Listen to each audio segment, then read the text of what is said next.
نحمده ونصلي على رسوله الكريم اما بعد۔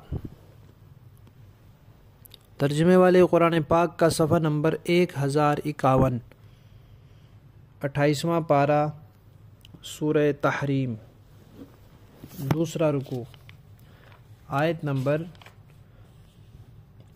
8 تا 10، 8 اور 9 دو آیات ہیں۔ اعوذ باللہ من الشیطان الرجیم، بسم اللہ الرحمن الرحیم، یا ایہا الذین آمنوا توبوا الی اللہ توبة نصوحا عسى ربكم أن يكفر عنكم سيئاتكم ويدخلكم جنات تجري من تحتها الأنهار يوم لا يخزي الله النبي والذين آمنوا معه نورهم يسعى بين أيديهم وبأيمانهم يقولون ربنا أتمم لنا نورنا واغفر لنا إنك على كل شيء قدير يا أيها النبي جاهد الكفار والمنافقين واغلظ عليهم ومأواهم جهنم وبئس المصير۔ صدق اللہ العظیم۔ گزشتہ آیات میں نبی پاک صلی اللہ علیہ وسلم کی دو پاک بیویوں امہات المؤمنین میں سے دو عظیم ترین خواتین حضرت عائشہ اور حضرت حفصہ رضی اللہ تعالی عنہما کی توبہ کا ذکر تھا۔ اب ان آیات میں اللہ تعالیٰ ایمان والوں کو فرما رہے ہیں کہ بھائی تم بھی جب کبھی توبہ کرو تو توبہ ایسی کرو جو حقیقی معنی میں توبہ ہو، جو خالص توبہ ہو، جو سچی توبہ ہو۔ خالص توبہ کون سی ہوتی ہے؟ کہ پھر دوبارہ اس گناہ کے قریب بھی نہ جائے، یہ توبہ ہوتی ہے۔ اور اگر زبان سے توبہ کر دی، دو نفل توبہ کے پڑھ بھی لیے، کوئی تسبیح بھی استغفار کی کر لی، لیکن اس کو چھوڑنے کا عزم نہیں کیا، پھر وہی کام کرتا ہے، تو پھر وہ توبہ تو نہ ہوئی۔ ایک واقعہ یہاں لکھا ہے کہ ایک بزرگ جا رہے تھے تو راستے میں انہوں نے دیکھا کہ ایک بدکارہ خاتون جو اپنے گاہکوں کے انتظار میں بیٹھی تھی، تو انہوں نے کہا کہ اس خاتون کو بھی کوئی نصیحت کرنی چاہیے۔ تو انہوں نے اس کو نصیحت کی جن الفاظ میں مناسب سمجھا۔ ان کی نصیحت اور تبلیغ سے اس کے دل میں اثر آیا، وہ اس سے متاثر ہوئی اور اس نے کہا جی مجھے توبہ کرا دیں اور حکم فرمائے۔ انہوں نے اس کو وضو کا طریقہ بتایا، نماز کا طریقہ بتایا۔ اب اس کو وضو کروایا اور نماز کے لیے کھڑا کر دیا اور پھر وہ چلے گئے۔ اب وہ بزرگ تو تشریف لے گئے۔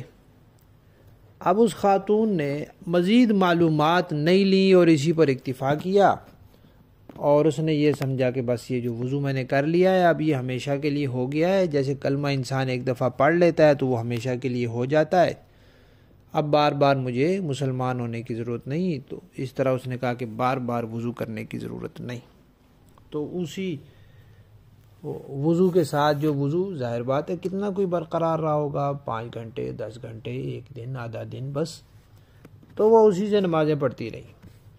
پھر کہیں دوبارہ ان بزرگوں کی خدمت میں گئی یا ملاقات ہوئی کہیں، تو انہوں نے پوچھا تو اس نے بتایا کہ وضو تو آپ نے کرا دیا تھا۔ تو پھر انہوں نے اس کو سمجھایا، تو اس کے خیال میں جو اس کا وضو تھا وہ کسی چیز سے نہیں ٹوٹ رہا تھا، حالانکہ شریعت نے بتایا کہ انسان کا خون نکل آئے تو وضو ٹوٹ جاتا ہے، قے ہو جائے تو وضو ٹوٹ جاتا ہے، پیشاب پخانہ ہو تو وضو ٹوٹ جاتا ہے، بہت سی چیزیں ہیں جن سے وضو ٹوٹ جاتا ہے، لیکن اس کے خیال میں ان چیزوں سے کسی چیز سے اس کا وضو نہیں ٹوٹتا تھا۔ تو کوئی آدمی کوئی گناہ کرے، پھر توبہ کرے اور پھر وہی گناہ کرتا رہے، تو وہ یہ سمجھے کہ بھئی میری توبہ اس سے نہیں ٹوٹی، تو یہ غلط ہے۔ توبہ بہرحال اس کی پہ ٹوٹ جائے گی، وہ توبہ نہیں رہے گی۔ تو اس لیے فرمایا کہ بھئی توبہ کرو، توبۃ نصوحا، خالص توبہ، سچی توبہ، پکی توبہ جسے کہتے ہیں۔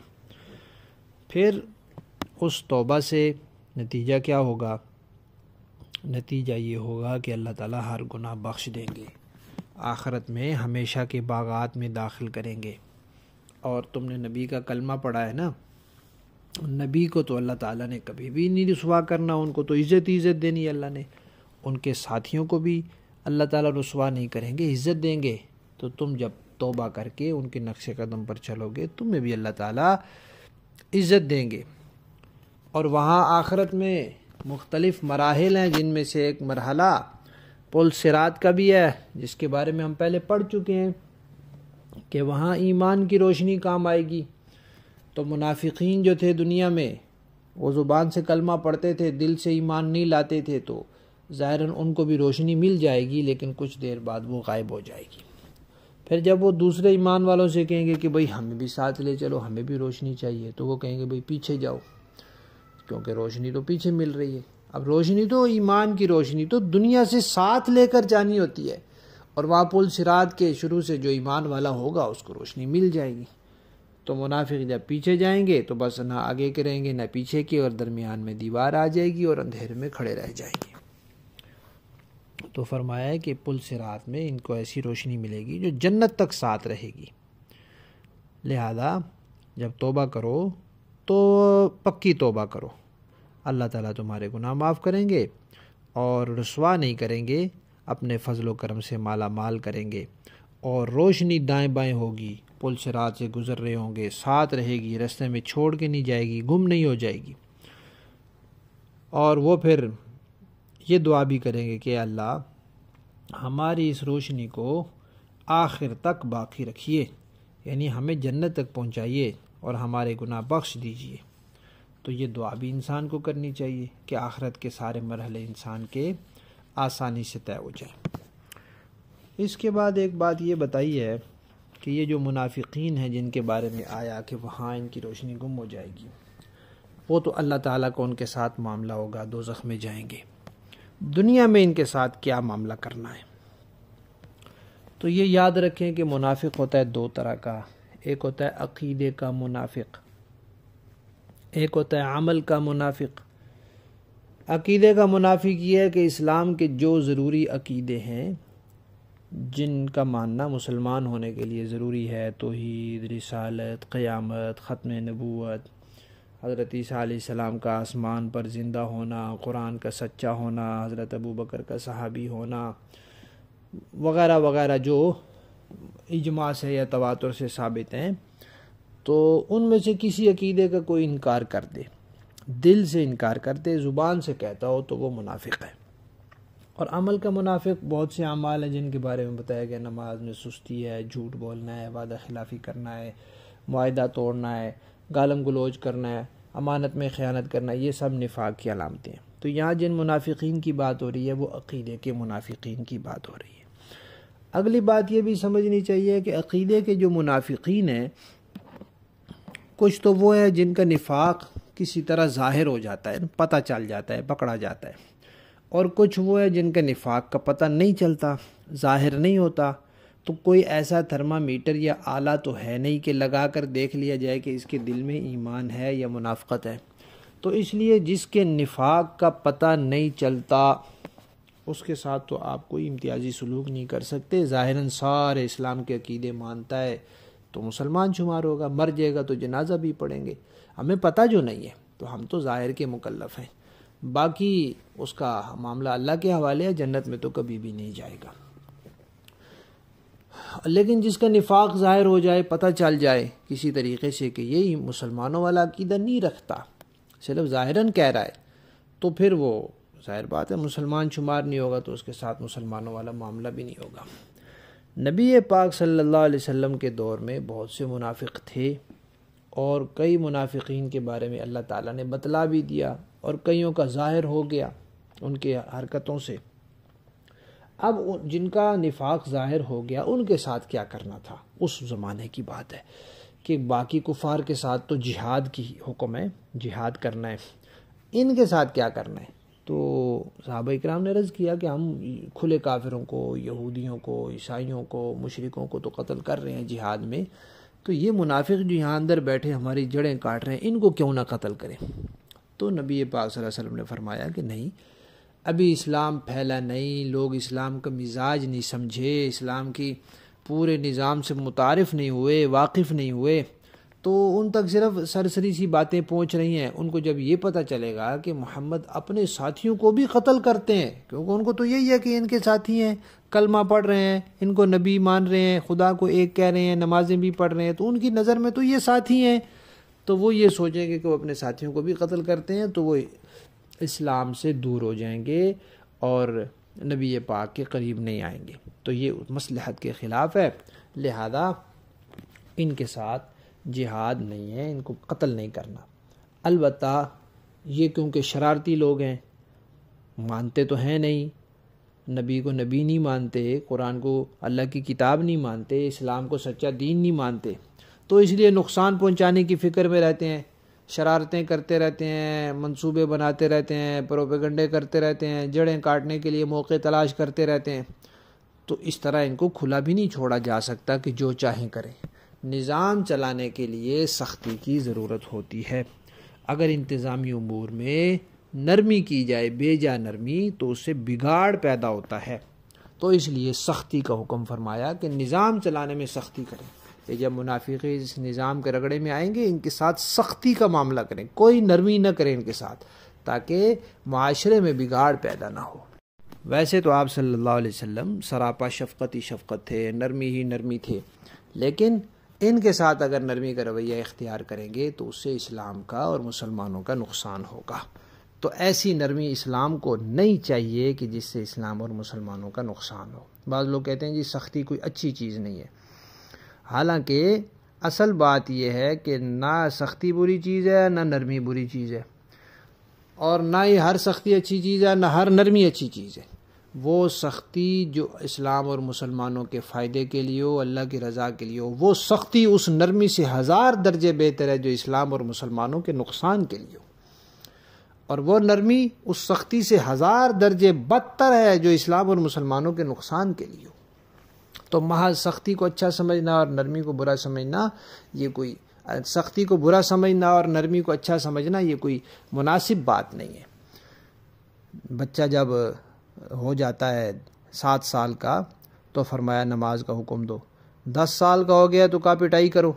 اب پٹائی کوئی نرمی کی چیز تو نہیں ہے نا، وہ تو سختی کی چیز ہے، لیکن تربیت اور اصلاح جو ہے اس میں ہر ایک مزاج نرمی سے ماننے والا نہیں ہوتا، تو پھر گڑبڑ ہو جاتی ہے، پھر عادات خراب ہو جاتی ہیں، تو اس لیے تربیت نہیں ہوتی۔ پھر عورتوں کی تربیت اور تعدیب کے لیے بھی حکم فرمایا کہ ان کو ڈانٹ سکتے ہیں، ان کی ایک درجے تک پٹائی کر سکتے ہیں، ان کا بستر جدا کر سکتے ہیں۔ تو بچوں کے لیے بھی حکم فرمایا، اس طرح استاد کو اجازت ہے کہ اپنی شاگردوں پر سختی کر سکتا ہے، تو حکمران کو اجازت ہے رعایا پر سختی کر سکتا ہے۔ تو اس لیے پھر منافقین کا ذکر آیا تھا، تو یہاں ان کے بارے میں پھر یہ بات بتلا دی ہے کہ ان کے ساتھ سختی سے کام لیں، جہاد بھی کرنا ہے اور سختی سے کام لینا ہے۔ جہاد کھلے کافروں کے ساتھ ہے اور منافقین کے بارے میں سختی کا معاملہ رکھنا ہے، اور آخرت میں ان کے لیے دوزخ ہے اگر یہ باز نہیں آئیں گے، وہ بہت برا ٹھکانہ ہے۔ لفظی معنی دیکھیے، یا ایھا الذین آمنوا، ایمان والو، توبو، توبہ کرو تم، اللہ، اللہ کی طرف، توبۃ نصوحا، ایسی توبہ جو خالص ہو، عسیٰ ربکم، امید ہے کہ تمہارا پروردگار، امید ہے کہ تمہارا پروردگار ان یکفر، مٹا دے گا، عنکم، تم سے، سیئاتکم، تمہاری برائیاں، ویدخلکم، اور داخل کرے گا تمہیں جنات، ایسے باغات میں، تجری من تحتہا، کہ جاری ہیں ان کے نیچے، الانہار، نہریں، یوم، جس دن، لا یخزی اللہ، نہیں رسوا کرے گا اللہ تعالیٰ، النبی، اپنے نبی کو، والذین آمنوا، اور ان لوگوں کو جو ایمان لائے، معہ اس نبی کے ساتھ، یعنی نبی کے ساتھیوں کو بھی رسوا نہیں کرے گا۔ نورہم، ان کا نور، یسعی، دوڑ رہا ہوگا، بین ایدیہم، ان کے آگے، و بایمانہم، اور ان کے دائیں، یقولون، وہ کہہ رہے ہوں گے، ربنا، اے ہمارے پروردگار، اتمم لنا، مکمل کر دے ہمارے لیے، نورنا، ہمارے نور کو، واغفر لنا، اور بخش دے ہمیں، انکا، بے شک آپ، علی کل شیء، ہر چیز پر، قدیر، پوری طرح قدرت رکھنے والے ہیں۔ یا ایھا النبی، اے نبی، جاہد، جہاد کیجئے، الکفارہ، کافروں کے ساتھ، والمنافقین، اور منافقین کے ساتھ، واغلظ، اور سختی کیجئے، علیہم، ان پر، ومأواہم، اور ان کا ٹھکانہ جہنم، دوزخ ہے، وبئس المصیر، اور وہ بہت برا ٹھکانہ ہے۔ با محاورہ دیکھیں جی۔ یا ایھا الذین آمنوا توبوا الی اللہ توبۃ نصوحا، اے ایمان والو، اللہ کے حضور سچی توبہ کرو، عسیٰ ربکم ان یکفر عنکم سیئاتکم ویدخلکم جنات تجری من تحتها الانہار یوم لا یخزی اللہ النبی والذین آمنوا معہ، تمہارا پروردگار تمہاری برائیاں تم سے جھاڑ دے گا اور تمہیں ایسے باغات میں داخل کر دے گا جن کے نیچے نہریں بہتی ہیں۔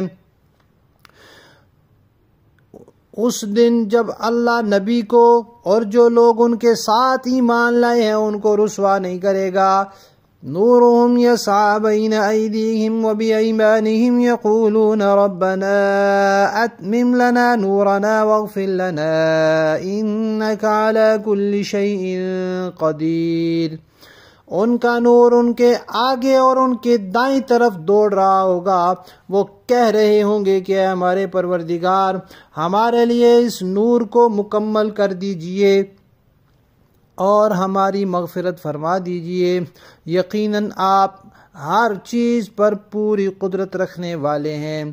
یا ایھا النبی جاہد الکفار والمنافقین واغلظ علیہم ومأواہم جہنم وبئس المصیر، اے نبی، کافروں اور منافقوں سے جہاد کیجئے اور ان کے مقابلے میں سخت ہو جائیے، اور ان کا ٹھکانہ جہنم ہے اور وہ بہت برا ٹھکانہ ہے۔ صدق اللہ العظیم۔